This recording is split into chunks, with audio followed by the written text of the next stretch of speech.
আসসালামু আলাইকুম ওয়া রাহমাতুল্লাহ।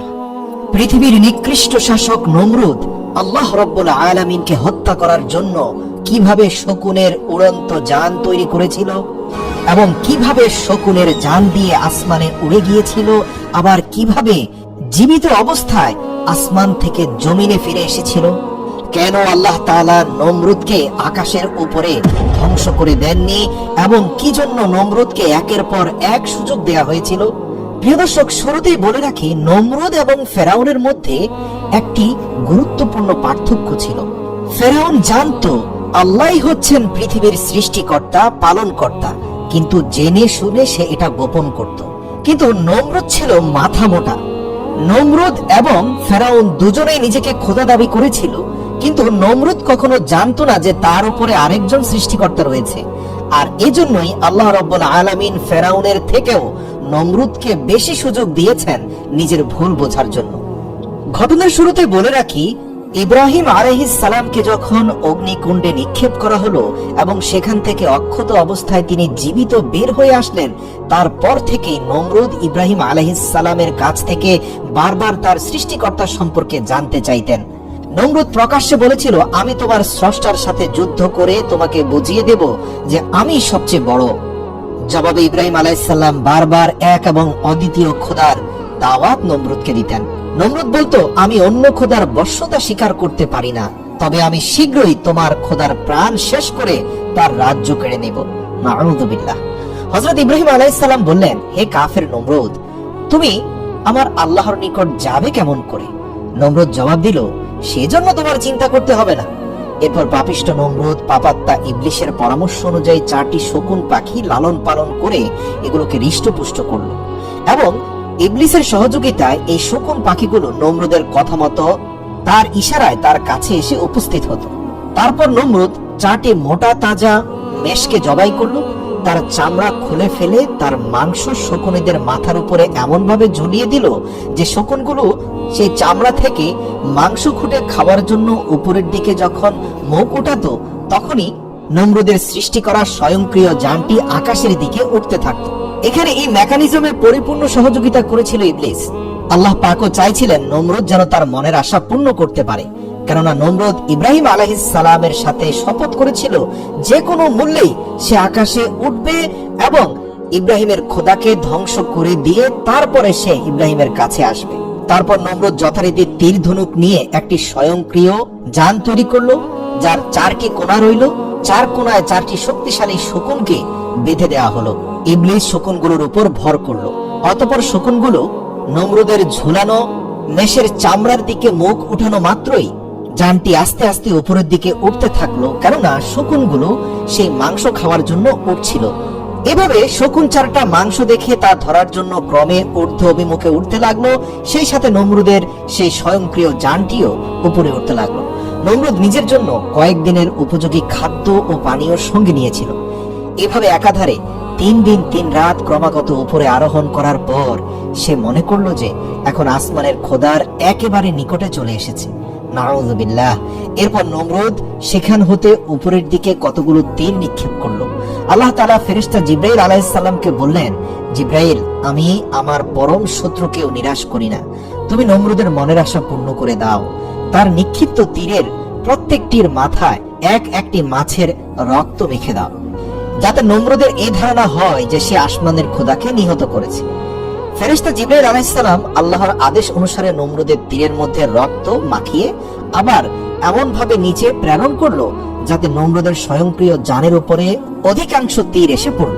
ওই রক্তমাখা তীরগুলো নমরুদের শক্তিচালিত রথের উপর পতিত হলো, যা দেখে নমরুদ খুবই খুশি হলো এবং সে ধরে নিল ইব্রাহিমের খোদাকে সে নিহত করতে পেরেছে এবং অত্যন্ত আনন্দ নিয়ে সে এবার নিচে নেমে আসার সিদ্ধান্ত নিল। কিন্তু ভাবনায় পড়ে গেল যে সে নিচে নামবে কি করে। পাপিষ্ঠ ইবলিস তার আবার সর্বক্ষণিক বন্ধুর মতো তাকে পরামর্শ দিয়ে বলল, তুমি মেষের মাংস বিশিষ্ট চামড়াগুলোকে এবার শকুনের নিচের দিকে নামিয়ে নিয়ে আসো, এমন ভাবে নামাও যেন শকুনগুলো ধরতে না পারে। এভাবে শকুনগুলোর মাথা নিচের দিকে নেমে গেলে তোমার যানটিও নিচের দিকে নেমে যাবে। এভাবে আবার একাধারে 3 দিন 3 রাত নামার পর নমরুদ জমিনে এসে পৌঁছালো। পাপিষ্ঠ নমরুদ তখন গৌরবের অহমিকায় অস্থির হয়ে পড়ল। মাটিতে নেমে প্রথমেই সে গেল হযরত ইব্রাহিম আলাইহিস সালামের কাছে। তাকে রক্তমাখা তীরগুলো দেখিয়ে সগৌরবে বলতে লাগলো, দেখলে তো ইব্রাহিম, তোমার খোদার বড়াই আমি শেষ করে দিলাম। আমার নিক্ষিপ্ত তীর তোমার খোদাকে বিদ্ধ করে দিয়েছে। নাউযুবিল্লাহ। এই দেখো, প্রত্যেকটি তীরে রক্তমাখা রয়েছে। হযরত ইব্রাহিম আলাইহিস সালাম বললেন, ওহে নির্বোধ কাফের, আমার আল্লাহ তাআলাকে হত্যা করতে পারে এমন শক্তি কারো নেই। তিনি হাইয়ুল কাইয়ুম, চিরঞ্জীব, চিরস্থায়ী, তার কোনো মৃত্যু নেই। তিনি অদৃশ্যমান, নিরাকার। তাকে মানুষের আকারে কল্পনা করাটাও তো বোকামি। তার উপরে কারো কোনো শক্তি, ক্ষমতা সক্রিয় হতে পারে না। ওহে বোকা, মহান প্রভু তোমার উপরে এখনো দয়াশীল আছেন বলেই তোমার দীর্ঘ 3 দিনের কষ্ট সাধনার একটা ফল তিনি তোমাকে পাঠিয়েছেন। এখনো সময় আছে, তার উপর ঈমান আনো। কথাগুলো শুনে নমরুদ প্রচন্ড রাগান্বিত হয়ে বলল, বলো তোমার খোদার সৈন্য সংখ্যা কত? আমি এক্ষুনি তোমার খোদাকে শেষ করে দিচ্ছি।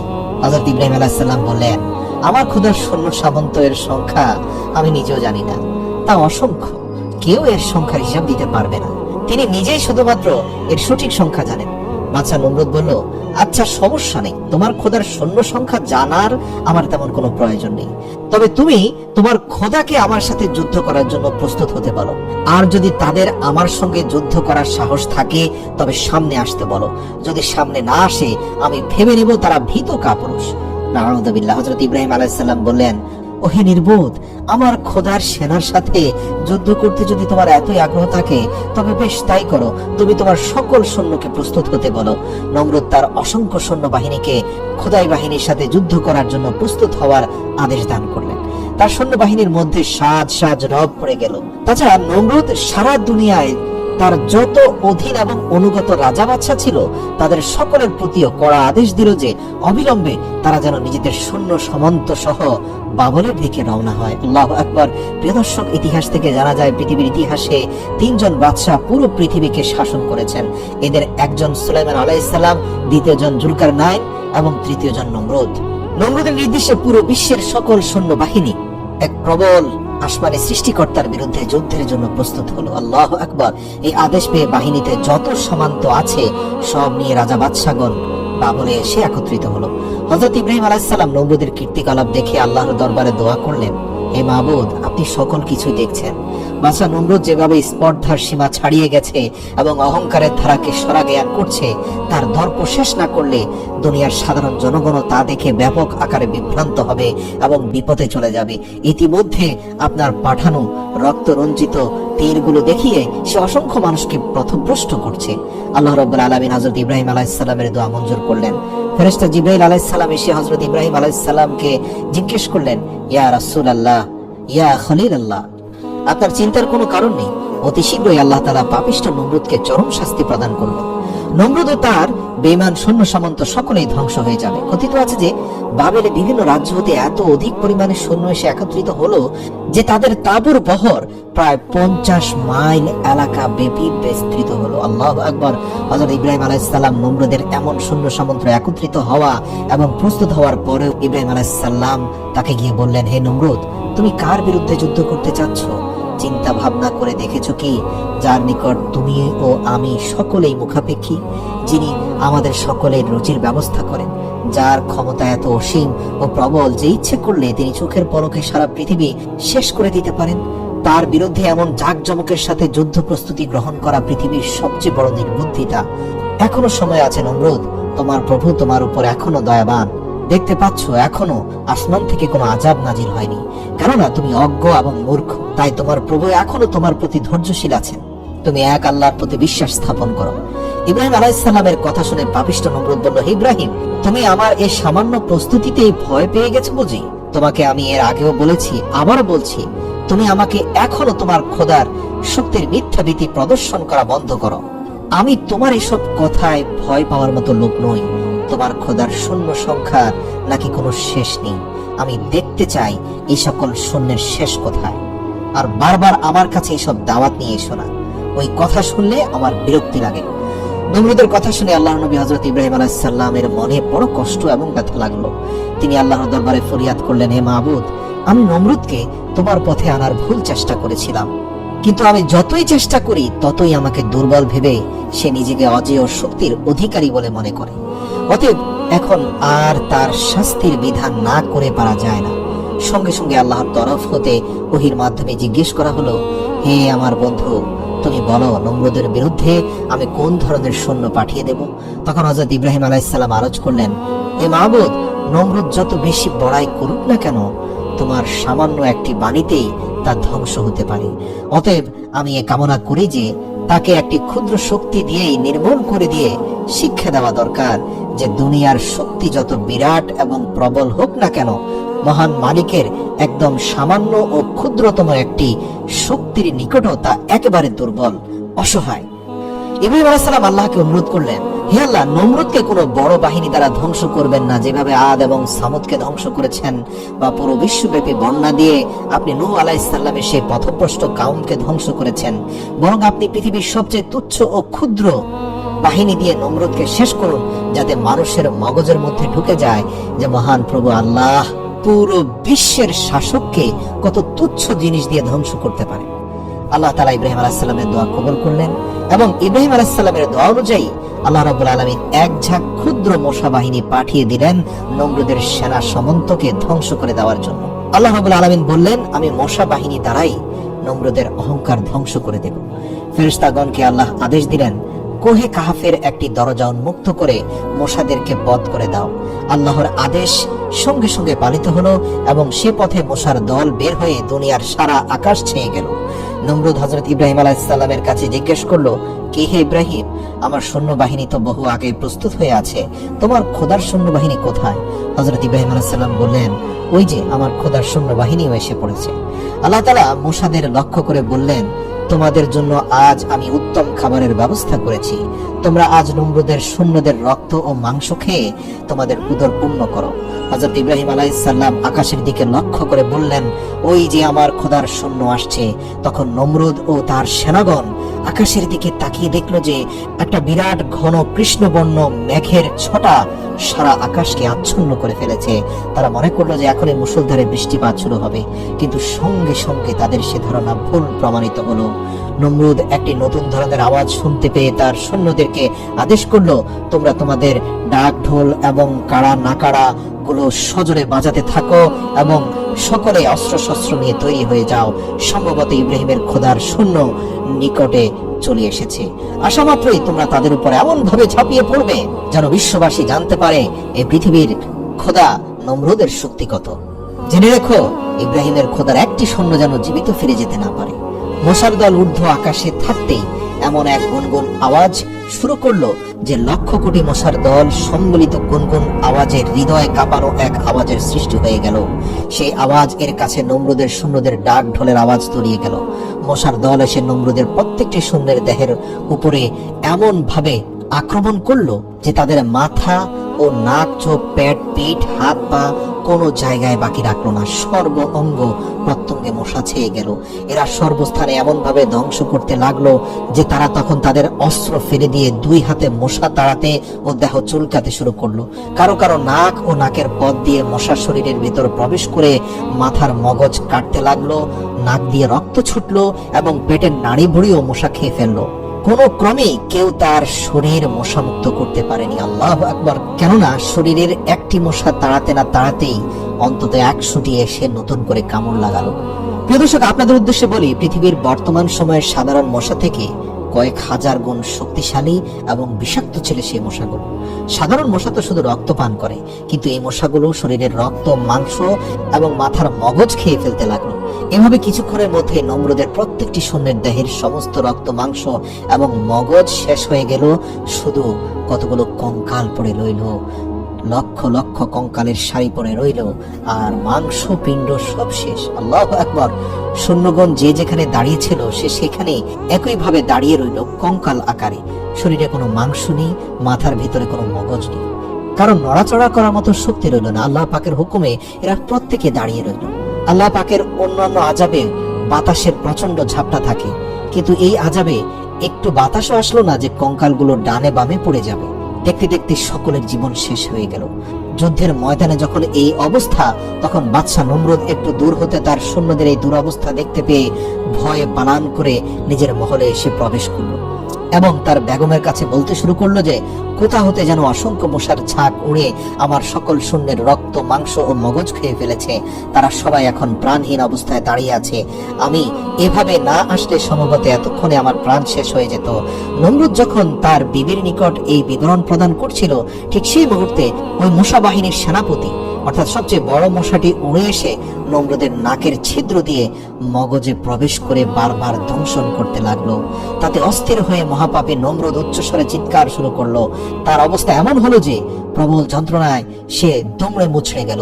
ছোটাছুটি, দৌড়াদৌড়ি, লাফালাফি করতে লাগলো, কিন্তু কিছুতেই তার কিছু হলো না। আল্লাহ পাকের হুকুমে সে মশা নমরুদের মগজও খেলো না, কিছুই করলো না। শুধু মগজের ভিতরে প্রচন্ড রকমের পেইন অর্থাৎ যন্ত্রণা দিতে থাকলো। নমরুদের মাথার ভেতরে বসে সেই মশা নমরুদের মাথার মগজ নিয়ে খেলাধুলা শুরু করলো। অস্থিরতায় পাগলের মতো এদিক সেদিক দৌড়াতে লাগলো নমরুদ। এই মারাত্মক অবস্থা থেকে সে কিভাবে মুক্তি পেতে পারে উপায় খুঁজতে লাগলো। বাদশা দিশেহারা হয়ে নিজের পায়ের জুতা খুলে নিজেই তার মাথায় আঘাত করতে লাগলো। তখন মশাটির দংশন একটু কমলো, এতে নমরুদ আরাম বোধ করলো। কিন্তু যেই মাথায় জুতার আঘাত করা বন্ধ করা হলো, অমনি আবার মগজে মশার দংশন শুরু হয়ে গেল। নমরুদ অন্যান্য বস্তু, আরামদায়ক বস্তু দ্বারা মাথায় আঘাত করলে কিন্তু মশার দংশন কমতো না। শুধুমাত্র যখনই সে জুতা দিয়ে আঘাত করত তখনই মাথায় মশার দংশন কমতো। তাই জুতা দ্বারা মাথায় আঘাত করার জন্য দুজন কর্মচারী রাখা হলো। নমরুদ এভাবে কয়েক বছর বেঁচে থাকলো এবং প্রতিনিয়ত দুজন কর্মচারী মাথার মধ্যে জুতা দ্বারা আঘাত করতে লাগলো। সবচেয়ে ইন্টারেস্টিং ব্যাপার হলো, নমরুদের মাথায় যত জোরে আঘাত করা হতো নমরুদ তত বেশি প্রশান্তি পেত। চিন্তার বিষয় বটে, আল্লাহ রাব্বুল আলামিন ইব্রাহিমকে অগ্নিকুণ্ডে নিক্ষেপকারী বাদশা নমরুদকে শাস্তি দেওয়ার জন্য এমন অভিনব কৌশল অবলম্বন করলেন যা পৃথিবীর ইতিহাসে অন্য কোনো পাপিষ্ঠকে ধ্বংস করার জন্য অবলম্বন করেননি। আল্লাহ নমরুদকে তাৎক্ষণিক মৃত্যু দিতে পারতেন, কিন্তু এতে তার দম্ভ অহংকার শেষ হতো না। সেই সময়কালে পৃথিবীতে সবচেয়ে অপমানজনক শাস্তি ছিল জুতার বাড়ি। যদিও বর্তমানেও জুতার বাড়ি কোনো সম্মানজনক শাস্তি নয়, কিন্তু নমরুদকেই আল্লাহ রাব্বুল আলামিন পৃথিবীর ইতিহাসে একমাত্র বাদশা যাকে জুতার বাড়ি অন্তত কয়েক বছর খাইয়েছিলেন। নিজের মাথায় জুতা পেটা করার জন্য নিজের টাকাতে লোক নিযুক্ত করে রেখেছিল নমরুদ। কি আশ্চর্যের শাস্তি! পাপিষ্ঠ নমরুদ একাধারে কম বেশি 1 বছর পর্যন্ত এভাবে জুতার আঘাত মাথায় বরণ করে নিয়ে মৃত্যু অবস্থার মধ্যে বেঁচে রইল। যে নমরুদ চরম অহংকারের সাথে নিজেকে খোদা দাবি করেছিল, যে শাহজাহানের প্রতিপালক মহান আল্লাহ তাআলার সাথে মহাপ্রতাপের সাথে যুদ্ধ ঘোষণা করেছিল, আজ তার কি চরম দুর্দশা ও কি চরম পরিণতি! এক পর্যায়ে এসে নমরুদের প্রজাগণ এই বিষয়টি নিয়ে খুবই চিন্তা ভাবনা করতে লাগলো। আল্লাহর করুণার শেষ নেই, তিনি অফুরন্ত দয়া ও মমতার আধার। কাউকে তিনি সহজে ধ্বংস করতে ইচ্ছে পোষণ করেন না, অপেক্ষা করেন, ধৈর্য সূর্য অবলম্বন করেন এবং সময় সুযোগ দিতেই থাকেন। তিনি দেখেন বান্দা নিজের ভুল বুঝতে পেরে অনুতপ্ত হয় কিনা। যদি হয় তবে আল্লাহ তার সারা জীবনের অপরাধ সমূহ ক্ষমা করে দেন। নমরুদের ক্ষেত্রেও আল্লাহ সেই একই নীতি গ্রহণ করেছিলেন। নমরুদ যখন দুর্দশায় ভুগছিল তখন আল্লাহ একদিন হযরত ইব্রাহিম আলাইহিস সালামকে বললেন, হে নবী, তুমি আবার একবার নমরুদের কাছে গিয়ে বলো এখনো সময় আছে, সে সর্বশক্তিমান এবং অদ্বিতীয় আল্লাহকে স্বীকার করে কিনা।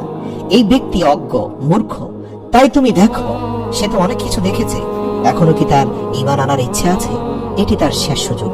হযরত ইব্রাহিম আলাইহিস সালাম তার কাছে গেলেন এবং বললেন, হে নমরুদ, অনেক কিছুই তো দেখেছো, আমার খোদার শক্তিমত্তা সম্পর্কে তোমার আর কোনো সন্দেহ সুযোগ আছে বলে আমি মনে করি না। আসো, এক এবং অদ্বিতীয় আল্লাহকে স্বীকার করে আমার সাথে কালেমা পাঠ করো। রাগান্বিত নমরুদ বলল, হে ইব্রাহিম, তুমি আমার চোখের সামনে থেকে চলে যাও, আমার নিকট থেকে চলে যাও।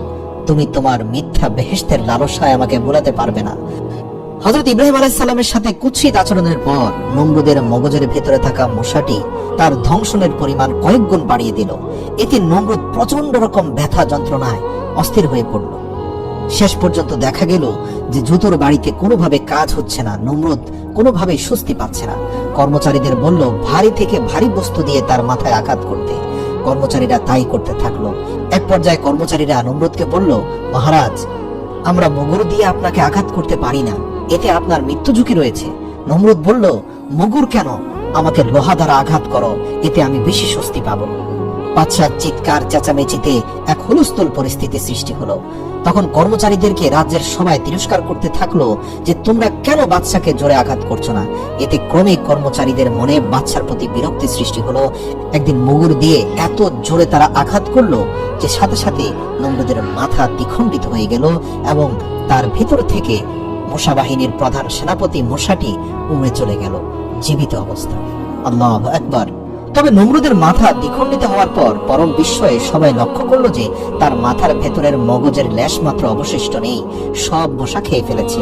পৃথিবীতে আল্লাহ তাআলার এক আশ্চর্য নিশানা এটি যে নমরুদ মাথার ভেতরে মগজবিহীন অবস্থায় 40 দিন বেঁচে ছিল এবং সর্বশেষ মগজের টুকরোটি খেয়েই মশাটি বিদায় হয়েছে।